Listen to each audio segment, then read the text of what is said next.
Kuigi paljud on väitnud, et nad suudavad ette näha, millised õudused meid ees ootavad, pole keegi neid näinud selgemalt kui maailma kuulsaim prohvet Nostradamus.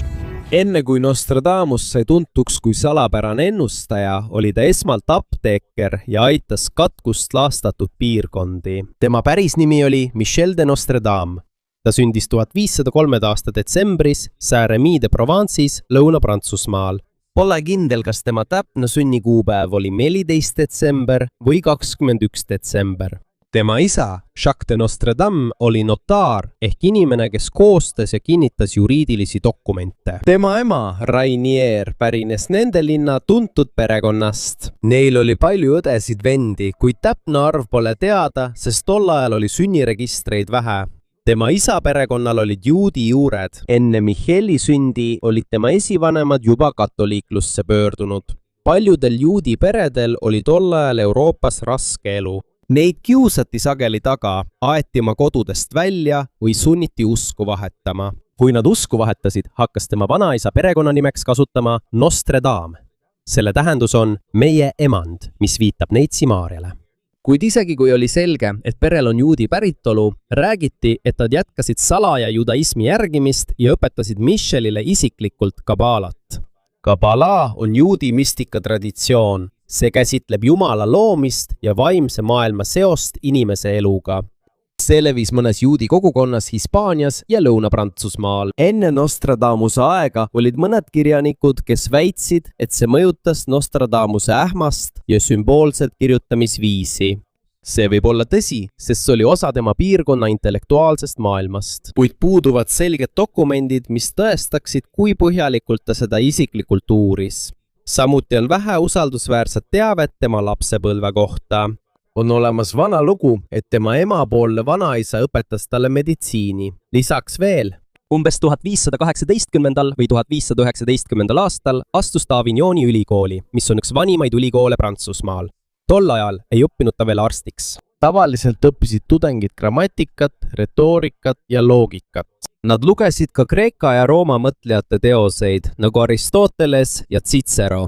Selle eesmärk oli koolitada õpilast kõnelemises, kirjutamises ja selgete argumentide koostamises. Kuid tema õpingud ei kestnud kaua. Regioonis levis katk ja ülikool oli sunnitud sulgema. Kui tol ajal puhkes epideemia, vältisid inimesed rahvarohkeid linnu. Need, kellel oli raha, kolisid ajutiselt maale, sest haigus levis tihedalt asustatud kohtades kiiremini.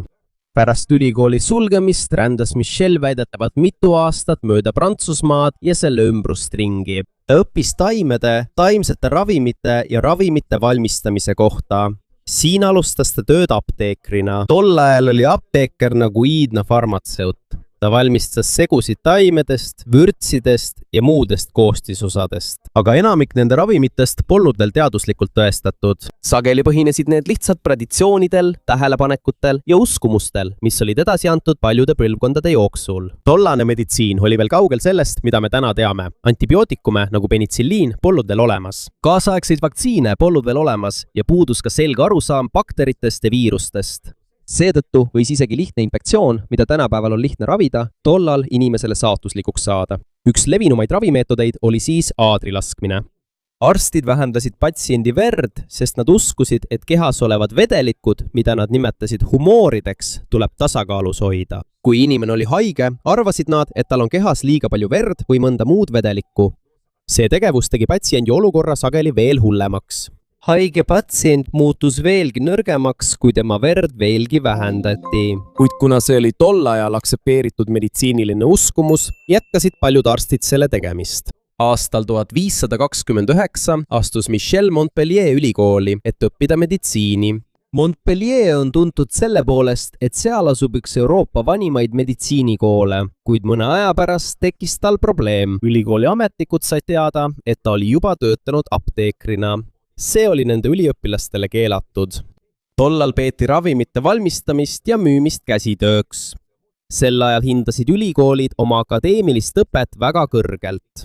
Käsitööd peeti sageli madalama klassi tööks. Selle tõttu visati Michel ülikoolist välja. Montpellier ülikooli arhiivides on säilinud dokument tema väljaviskamise kohta. Seetõttu pole selge, kas ta sai ametliku doktorikraadi meditsiinis. Selle asemel, et täielikult loobuda, jätkas ta ravimite valmistamist ja kogukondade abistamist. Ta sai järk-järgult tuntuks katkuga võitlemisel. See oli tollal üks Euroopa kõige ohtlikumaid haigusi. Katk ei tabanud Euroopat ainult 1340-ndate musta surma ajal. See tuli ikka ja jälle tagasi erinevatesse linnadesse sajandite jooksul. See levis sageli kohtadesse, mida läbisid kaupmehed ja rändurid ning kuhu jõudsid laevad ja teistest piirkondadest pärit kaubad. Kuna Lõuna-Prantsusmaa asus olulistel kaubateedel, koges see sageli puhanguid. Kui kuskil levib uudis katkust, piiratakse inimeste ja kaupade sissepääsu. Mõnes Itaalia sadamas pidid laevad ootama enne, kui neil lubati randuda. Siit pärinebki karantiini mõiste, mis tuleneb sõnast, mis viitab 40 päevale. Üks meetoditest, mida Michel katku vastu kasutas, olid tema nõnda roosipillid. Need sisaldasid roosi õielehti, nelki, küpressi ja muid lõhnavaid taimi. Võimalik, et nende lõhn aitas varjata ümbruskonna halba haisu, kuid neil ei olnud võimet tappa baktereid, mis põhjustasid katku. Siiski ei soovitanud ta ainult roosipille. Ta julgustas ka hoidma ümbrust puhtana, pesema esemeid, eemaldama kohe laibad ja andma patsientidele värsket õhku. Ta ei lootnud ka aadri laskmisele, nagu paljud tolleaegsed arstid. Need meetodid ei olnud siiski piisavad, et katk tõeliselt ravida, kuid mõistlikum oli puhtus ja saastunud kohtadest hoidumine kui nõrga patsiendi vere vähendamine. Kuna ta oli valmis minema kohtadesse, kus oli katk, levis tema nimi Lõuna-Prantsusmaal. Ta ei olnud veel kuulus astroloogia või ennustuste tõttu. Selles eluetapis tunti teda esmalt apteekri ja arstina katku ajal. Inimene, kes kasutas oma aja piiratud teadmisi, et võidelda haigusega, mida isegi Euroopa parimad arstid veel täielikult ei mõistnud. Michel de Nostradami elu suurim muutus algas tõsise isikliku tragöödiaga. 15. sajandi 30. alguses elas ta Agenis, Edela-Prantsusmaal. Sinna kutsus teda Jules César Scaliger, tuntud arst ja teadlane Itaaliast. Scaligeril oli lai silmaring ja tal oli palju raamatuid meditsiini, ajaloo, filosoofia ja antiikse kirjanduse kohta. Võimalik, et tema raamatukogu aitas Michelil lugemisvara ja ideid laiendada. Agenis olles abiellus Michel kohaliku naisega. See polnud tema päris nimi, kuid teda nimetati sageli Henriette d'Ancoseks. Neil sündis 2 last. Kuid 1534 aastal surid tema naine ja lapsed. Sageli öeldakse, et põhjuseks oli katk, kuid pole piisavalt andmeid, et kinnitada, milline haigus nad täpselt tappis. On selge, et Michel kaotas oma esimese pere korraga. Inimese jaoks, kes aitas kakkust räsitud piirkondi, oli see väga raske. Ta suutis anda nõu teistele peredele, kuid ei suutnud päästa omaenda naist ja lapsi. Pärast seda lahkus ta Agenist ja asus taas rändama. On ka lugusid, et tal tekkis 1538 aastal kirikuga probleeme, kuna ta ütles midagi, mida peeti religiooni vastaseks. Kuid pole selge, kas ta tõesti pandi hereesia eest ametlikule kohtuprotsessile. Euroopa oli tol ajal ohtlik koht kõigile, keda kahtlustati kiriku vastu olemises. Protestantlik reformatsioon laienes ja katoliiklaste ning protestantide vaheline võitlus muutus üha ägedamaks. Isegi vale sõna võis olla ohtlik. Vale süüdistus võis tuua suuri probleeme. On võimalik, et Michel reisis järgmistel aastatel mööda Prantsusmaad ja Itaaliat. Itaalias nägi ta trükitööstuse kiiret kasvu veelgi selgemalt. Tänu trükipressile oli palju lihtsam teha ja müüa suurel hulgal ühe raamatu eksemplare.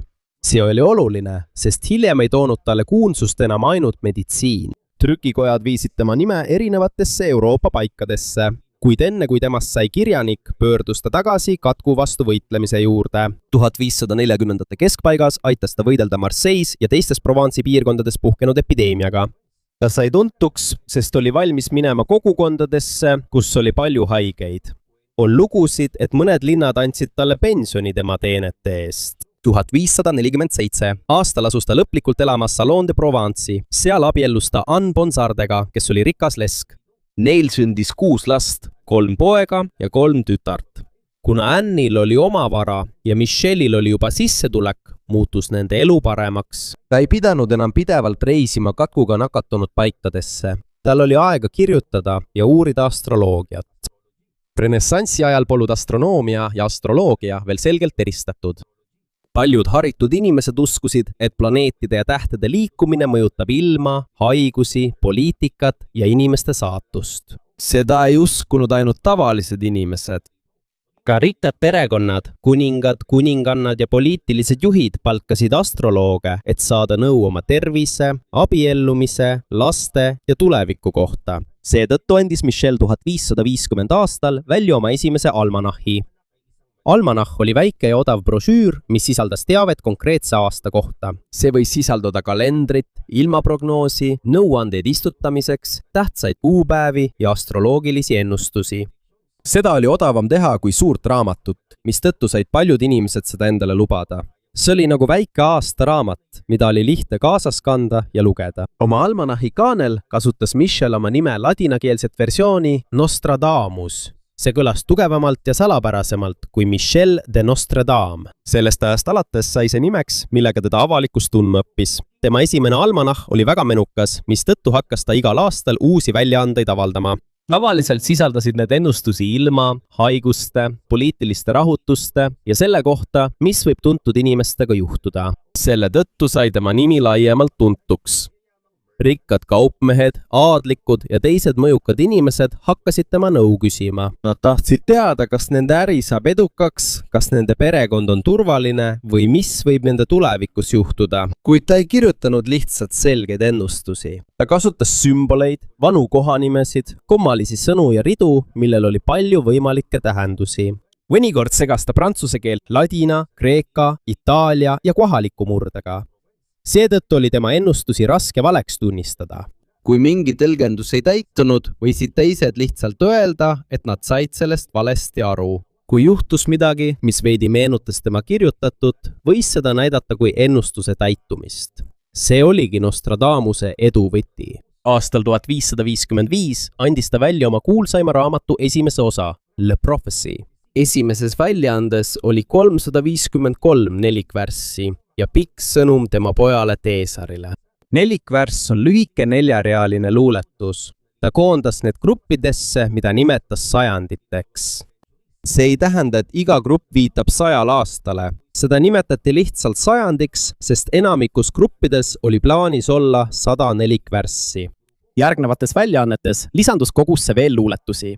Kõige täielikum versioon, mis avaldati pärast tema surma 1568 aastal, sisaldas 942 nelikvärssi, mis olid jagatud 10 sajandiks. Enamik Le Prophecy ennustustest ei ole seotud konkreetse aastaga. See on selle suurim erinevus tema iga-aastastest almanahhidest. Kuna selget kuupäeva pole, võib ühte nelikvärssi seostada sündmusega, mis toimus aastaid, sajandeid hiljem või isegi tänapäeval. Paljud tema luuletused räägivad kuningatest, kuningannadest, sõdadest, linnade langemisest, näljast, katkust, tormidest, tulekahjudest ja muudest õnnetustest. Ta kasutas ka nimesid Vana-Kreekast ja Roomast, sealhulgas jumalaid, kangelasi ja endisi sõjaväejuhte. Ta mainis erinevaid Euroopa osi, Vahemere piirkonda, Musta merd, Balkani piirkonda ja alasid, mis kuulusid tollal Osmanite impeeriumi alla. See polnud renessansiaegse haritud kirjaniku jaoks midagi ebatavalist. Sel ajal laienes eurooplaste teadmised teistest riikidest, sest erinevad merealad ja uued impeeriumi osad avardusid. Nende paikade ja katastroofide ulatus, mida ta mainis, andis tema luulele peaaegu lõputu kasutusvõimaluse. Kui oli sõda, neidus alati ridu, mida sellega seostada. Kui toimus maavärin, üleujutus või mõne juhi surm, leidus samuti nelikvärss, mida sai sellega sarnasena näidata. See ei tõesta automaatselt, et ta nägi tulevikku. See näitab vaid, kui lai ja hägune oli tema kirjutamisviis. Lihtsalt öeldes, Nostradamus ei teinud selgeid ennustusi. Ta kirjutas mõistatuslikke luuletusi, mida võib anda uue tähenduse vastavalt sellele, millise sündmusega lugeja neid seostada soovib. Ja kuna sõjad, katastroofid ja valitsuse muutused jätkuvad, leiavad inimesed ikka ja jälle uusi viise, kuidas öelda, et tema sõnad on täide läinud. Nostradamuse ennustuste populaarsuse saladus ei seisne ainult teemades, millest ta kirjutas, vaid veelgi olulisem on tema kirjutamisviis. Ta mainis paljusid kohti, alates Prantsusmaast, Itaaliast, Hispaaniast ja Inglismaast kuni Vahemere, Ida-Euroopa ja Osmanite impeeriumi aladeni. Mõnikord ei kasutada ainult riikide nimesid, vaid lisab ka linnade, saarte, jõgede ja vanade piirkondade nimesid. Seetõttu leiavad paljud inimesed erinevatest riikidest ridu, millega nad saavad oma enda ajalugu seostada. Kui kusagil toimub sõda või katastroof, on võimalik, et Nostradamus on maininud ka sarnase nimega kohta. Aga see ei tähenda, et ta nägi ette iga tuleviku sündmust. Talle meeldis kasutada vanu nimesid, mida kasutati Rooma impeeriumi ajal. ta kasutas ka lugusid kuningatest, kuningannatest, keisritest, ülestõusudest, katkust ja kuningriikide langusest. Paljud neist ideedest ei pärinenud mingist müstilisest nägemusest. Tema teoste uurimise põhjal võttis ta palju materjali piiblist, iidsetest ajalooraamatutest, keskaegsetest kroonikatest ja vanematest prohvetluste kogumikest. Ta luges ka Suetoniuse ja Plutarhose teoseid, kes kirjutasid Kreeka ja Rooma tuntud juhtide elust, sõdadest, võitudest ja langusest. Seega, kui Nostradamus räägib julmast valitsejast, lagunemast impeeriumist või trooni pärast võitlevatest kuninglikest perekondadest, ei ole see alati uus nägemus. Võib-olla võttis ta mustri mõnest tegelikust mineviku sündmusest ja kandis selle ebamäärasesse tulevikku. Ta kasutas ka kogumikku nimega Mirabilis Liber. See avaldati Prantsusmaal 1522 aastal ja see sisaldab vanemaid kristlikke ennustusi sõja, katastroofide, antikristuse ja maailma lõpu kohta.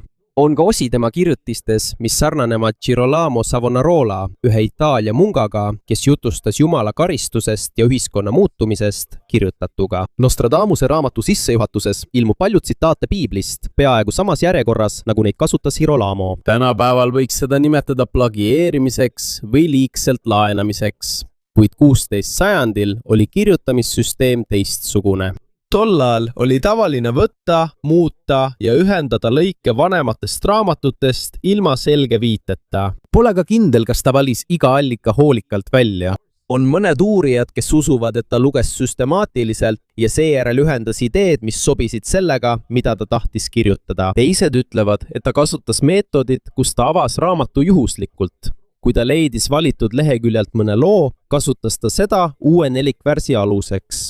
Seda ei saa täielikult tõestada, kuid on selge, et paljud tema kirjutiste osad pärinevad vanematest tekstidest. Kasvas ka legend, et ta kasutas enne tuleviku nägemist tuld, vett, maagilisi rituaale või kummalist transsi. Aga omaenda kirjades on tema seletus palju lihtsam. Ta ütles, et püüab lihtsalt enne kirjutamist oma meele vaikseks ja rahulikuks muuta. Ta ei nimetanud end alati prohvetiks. Ta kirjendas oma tegevust pigem astroloogia, ajaloo ja võimalike sündmuste mustrite uurimisena.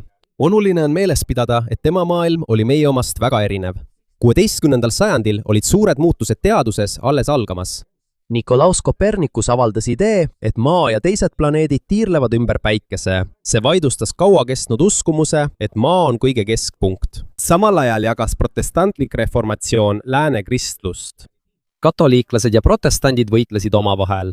Mõned kuningriigid langesid, uued jõud tõusid esile ja paljud inimesed uskusid, et Jumala suur karistus on lähedal. Maailmakaart laienes samuti. Euroopa meremehed jõudsid Ameerikasse.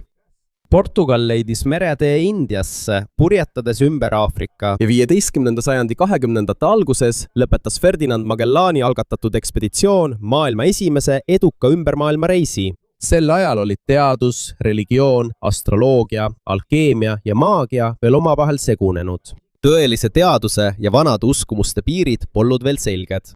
Isegi mõned tõsised teadlased uurisid tol ajal planeetide liikumist, otsides samal ajal viisi, kuidas muuta teisi metalle kullaks. Seega pole üllatav, et meditsiinilise taustaga inimene nagu Nostradamus kasutas samuti astroloogiat ja iidseid ennustusi.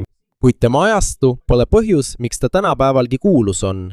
Temast räägitakse endiselt, sest väidetavalt ennustas ta mõningaid ajaloo suurimaid katastroofe. Probleem on selles, et sageli otsivad inimesed alles pärast sündmuse toimumist katrääni, mida sellega sobitada. Üheks näiteks on Londoni suur tulekahju 1666 aasta septembris. Tulekahju algas pagari töökojast ja levis suurele osale linnast. Nostradamusel on katrään, mis viitab Londonile, tulele ja numbrile, mida võib tõlgendada kui 66. Selle tõttu ütlesid tema järgijad, et ta ennustas õnnetust täpselt, kuid teised üksikasjad ei klapi. Luules mainiti välku, kuid tulekahju ei põhjustanud välk. Samuti on vihje, et palju inimesi sureb, kuid ametlikult registreeriti vaid väheseid surmasid. Seetõttu tundub see muljetavaldav ainult siis, kui valida välja sobivad osad ja eirata valesid osi. Sama juhtus ka Prantsuse revolutsiooni ja Napoleon Bonaparte'i tõusuga. Nostradamusel on luuletusi suurest segadusest Prantsusmaal. Uus valitseja ja hirm Itaalias, Hispaanias ja Inglismaal. Seda saab seostada Napoleoniga, kuid seda võib rakendada ka paljudele sõdadele Euroopas. Kui kuningriigis tekib segadus, on tavaline, et ilmub uus juht ja loomulikult satuvad asjasse ka Prantsusmaa naaberriigid. Ühte Katreeni, mis räägib vaeses peres sündinud poisist, kes kasutab oma kõnet, et paljusid inimesi mõjutada, seostatakse ka Adolf Hitleri nimega. See tundub sobivat Hitlerile, kuid selget nime pole. Ei ole mainitud kuupäeva, Saksamaad, natsiparteid ega teist maailmasõda selles reas. Kirjeldus võimsast juhist, kes on osav kõneleja, võib viidata paljudele teistele inimestele ajaloos. Mõned ütlevad, et Nostradamus ennustas ka aatomipommitamist Hiroshimas ja Nagasakis, sest ta kirjutas rängast katkust, mis tabab 2 linna. Aga ta ei maininud Jaapanit, aatomipommi, kiirgust ega augustit 1945. 2 linna on tavaline väljend, mida võib leida ka vanemates religioossetes ja ajaloolistes kirjutistes. Seostati ka rida kurjusest, mis langeb ülevalt alla president John F. Kennedy tapmisega. Kuid selline lause on väga üldine. Seda võib kasutada iga juhi kohta, keda on tulistatud, pommitatud, kukkunud või tapetud kõrgelt kohalt. Kõige selgem näide valest seosest on 11. septembri rünnakud aastal 2001. Tollal levis internetis väidetav Nostradamuse ennustus 2 teraslinnu kohta, mis kukuvad taevast alla ja tabavad suurt linna. Aga Nostradamus ei kirjutanud neid sõnu. See on kaasaegne tekst, mis levis pärast rünnakut. Tema tõelistes raamatutes pole tugevaid tõendeid selle kohta, et oleks täpselt ennustanud kaksiktornide rünnakut. Siit näeme tõelist põhjust, miks Nostradamus näib alati õige olevat. Tema luuletused on lühikesed, puuduvad selged kuupäevad, nimed on segased, palju sümboleid ja kõik on sündmused, mis ajaloos korduvad. Sõda, tulekahju, haigus, juhi tapmine ja valitsuse kukkumine. Kui juhtub suur tragöödia, siis hakkavad inimesed otsima ridu, mida saab sellega sobitada. Mõnikord muudetakse tõlget, valitakse ainult sobiv osa ja jäetakse kõrvale need detailid, mis ei sobi.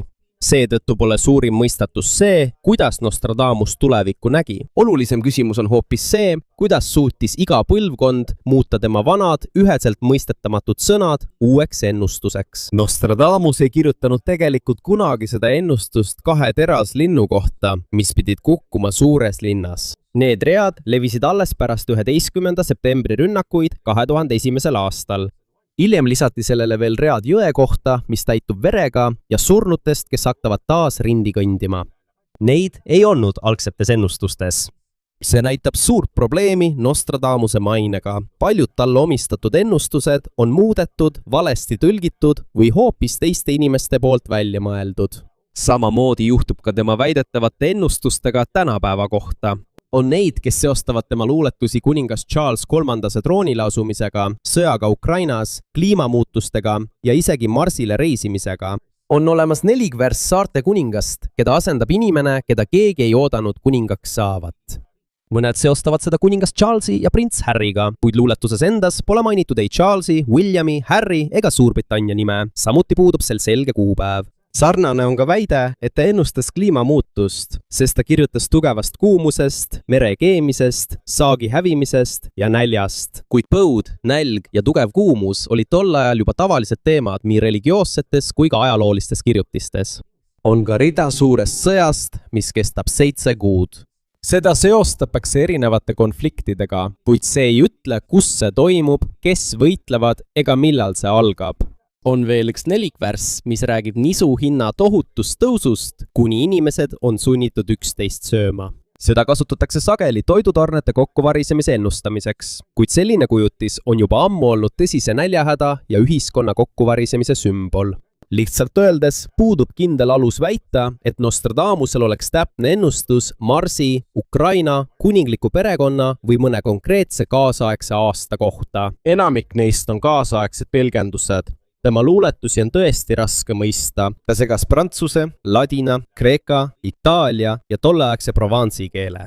Ta kasutas ka sümboleid, vanu kohanimesid, anagramme ja sõnu, millel on palju võimalikke tähendusi. Võimalik, et ta tegi seda selleks, et muuta oma raamat salapärasemaks, kuid see võis olla ka viis enda kaitsmiseks. 16. sajandil oli ohtlik, et sind võidi süüdistada musta maagia kasutamises või prohvetiks teesklemises. Probleem häguse luuletusega on see, et seda on väga lihtne sobitada peaaegu iga sündmusega. Näiteks sõna hister. paljud ütlevad, et see viitab Hitlerile, kuid Nostradamuse ajal kasutati Histerit Donau jõe osa vana nimena. Kui selle vana tähendust ei teata, on seda lihtne pidada Hitleri valeks kirjapildiks. Sama kehtib ka nime Rousseau kohta. On neid, kes seostavad seda filosoofi Jean-Jacques Rousseau'ga, kuigi see oli Nostradamuse piirkonnas tavaline perekonnanimi juba enne filosoofi sündi. Veelgi suurem probleem on täpse kuupäeva peaaegu täielik puudumine. Tema arvukatest 4 värssidest on vaid vähestel kindel aasta. Enamikul puudub selge ajastus, nii et neid saab seostada sündmustega, mis toimusid 10, 100 või 400 aastat hiljem. Nostradamus selgitas, et ajalugu kordub. Tema arvates korduvad sõjad, ülestõusud, õnnetused ja juhtide kukkumised ikka ja jälle. Siin on tõde sees, kuid kuna tal puuduvad selged kuupäevad ja üksikasjad, on peaaegu võimatu kontrollida, kas ennustus on õige või vale. Kui ennustused esmakordselt Lyonis 1555 aastal avaldati, ei saanud ta kohe ainult imetlust osaliseks. Oli neid, kes imetasid teda, kuid oli ka teisi, kes pidasid teda petiseks, hulluks või okultsete praktikate kasutajaks. Siiski jätkasid tema kirjastajad siiski uute väljaannete avaldamist. Ta kavatses tegelikult koostada 1004 värssi, mis jaguneksid 10 sajandiks. Ta ei jõudnud seda täielikult lõpetada. 1568 aastal, 2 aastat pärast tema surma, ilmunud väljaandes oli 942 värssi. See sai peamiseks kogumikuks, mida loetakse tänapäevani. Nostradamus ei kirjutanud ainult ennustusi. Ta kirjutas ka raamatu kosmeetika, ravimite, toidu, hoidiste ja erinevate segude kohta. Sellesse kuulusid õlide valmistamine, hammaste valgendajad, ilutooted ja koostisosad, mida tol ajal kasutati afrodisiaakumina. See polnud tema ajastul midagi ebatavalist. Apteeker ei valmistanud tol ajal ainult ravimeid, ta võis teha ka toitu, parfüüme, meiki, paimseid segusid ja kodus kasutatavaid tooteid. Ta kirjutas ka Egiptuse hieroglüüfidest, kuid tol ajal ei olnud eurooplased veel iidset Egiptuse kirja tegelikult lugeda suutud. Läheb veel üle 200 aasta, enne kui Rosetta kivi aitab sellest aru saada. Seega põhines tema töö ainult vanemal Kreeka tekstil ja teadlaste valedel arusaamadel hieroglüüfidest. Need teosed näitavad, et ta ei oodanud lihtsalt nägemusi. Ta oli kirjanik, pelkija, apteeker, astroloog ja ärimees, kes kirjutas raamatuid, mida avalikkus tahtis lugeda. Tema nimi sai veelgi tuntumaks, kui teda märkas Catherine de Medici, Prantsusmaa kuningas Henry II abikaasa. Catherine armastas astroloogiat ja tundis huvi ennustuste vastu, mis puudutasid tema perekonda. Ta kutsus Nostradamuse Pariisi ja lasi väidetavalt koostada oma lastele horoskoobi. Nostradamus sai veelgi kuulsamaks pärast seda, kui Henry II suri 1559 aastal. Kuningas sai vigastada ühe ratsuturniiri ajal, kui tema vastase katki läinud piik tungis läbi tema kiivri. Piik tabas piirkonda tema silma lähedal ja ta suri mõne päeva pärast. Seda seostatakse 4-realise salmiga noorest lõvist, kes kaotab vanemale lõvile ja torkab tema silma kuldses puuris. See tundub sobivat, kuid on mõningaid probleeme. Luule ei maininud selgelt Henryt. Samuti ei tuntud ei teda ega tema vastast tavaliselt lõvidena. Ja kuldset puuri tõlgendati kiivrina alles pärast õnnetuse juhtumist. Siiski oli piisavalt sarnasusi, et Catherine ja teised kuningakojas teda rohkem usaldaksid. Hiljem tunnustati teda kui kuningas Charles IX nõuniku ja arsti. See andis talle lisasissetuleku, kaitse ja kõrge staatuse. Nostradamus ei elanud aga suures palees. Ta jäi koos oma naise ja 6 lapsega elama Salon de Provence'i. Ta teenis raha raamatutest, almanahidest, konsultatsioonidest ja muudest töödest. Nad investeerisid ka Canal de Craponisse, projekti, mis tõi vett Turansi jõest kuiva maale ümber Saloni. See aitas kaasa niisutamisele ja põllumajandusele. See näitab, et Nostradamus ei olnud huvitatud ainult astroloogiast. Ta oskas valida ka praktilisi investeeringuid. 1560-ndateks halvenes tema tervis veelgi. Ta kannatas pikka aega podagra käes, mis on valulik liigeste põletik. Hiljem tekkis tal ka tugev kehaturse vedeliku kogunemise tõttu. Tal tekkis veel viimane probleem kohalike võimudega, kui ta avaldas almanahi ilma vajaliku loata. Tollal oli raamatute kontroll juba range, sest Prantsusmaa oli sisenemas pikkadesse ususõdadesse katoliiklaste ja protestantide vahel. 1566 aasta suvel teadis ta, et tema seisund on juba tõsine. Ta korraldas oma testamendi ja jättis oma vara naisele ja lastele. Ta suri 2. juulil 1566, olles 62-aastane. On olemas kuulus lugu, et ta ütles oma sekretärile ööl enne surma, et päikesetõusuks ei nähta teda enam elusana. Võimalik, et ta ütles seda, sest teadis, et tema surm on lähedal. Samuti on võimalik, et lugu on liialdatud, et näidata, nagu oleks ta oma surma ette ennustanud. Tema haua kohta on samuti palju legende. Öeldakse, et kui tema säilmed 1700 aastal ümber maeti, leiti medaljon, millel oli samuti kirjutatud 1700. On ka lugu, et Prantsuse revolutsiooni ajal avasid sõdurid tema haua ja hiljem tapeti nad, nagu ta olevat ennustanud. Kuid nende lugude versioonid on erinevad. Seetõttu on kindlam neid pidada legendideks, mis lisati tema salapärasele mainele, mitte kindlaks ajalooks. Järgmistel sajanditel muutusid ennustused veelgi populaarsemaks. Iga kord, kui toimus sõda, tulekahju, atentaat, epideemia või suur õnnetus, otsisid inimesed taas tema luuletusi. 20. sajandil kasvas huvi veelgi.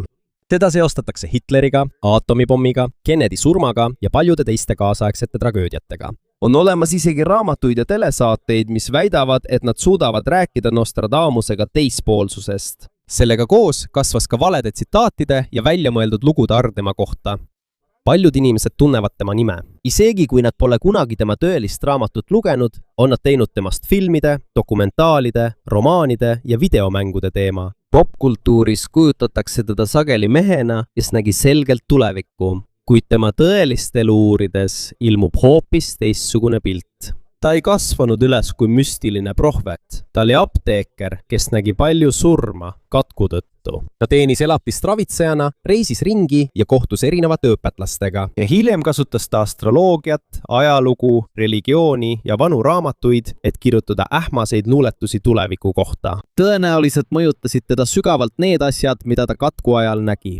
Ta nägi korduvalt haigust, hirmu, nälga ja surma. Seetõttu pole ime, et tema luuletused on täis tuld, sõda, põuda, katku ja kuningriikide langemist. Ja see on ka põhjus, miks teda pole unustatud. Kui tema luuletused oleksid rääkinud vaid lihtsatest igapäevastest asjadest, oleks need ammu kadunud. Aga ta kirjutas asjadest, mida inimesed igal ajal kardavad. Kuna tema sõnadel pole selget kuupäeva ja neil on palju võimalikke tähendusi, leiab iga uus põlvkond omaenda õnnetuse, mida temaga seostada. Võib-olla Nostradamus ei näinud tulevikku, kuid on selge, et ta mõistis inimestest midagi olulist. Kuni inimestel on hirm järgmise sõja, haiguse või suure õnnetuse ees, leidub alati keegi, kes avab tema raamatu ja otsib hoiatust sõnades, mis kirjutati peaaegu 500 aastat tagasi.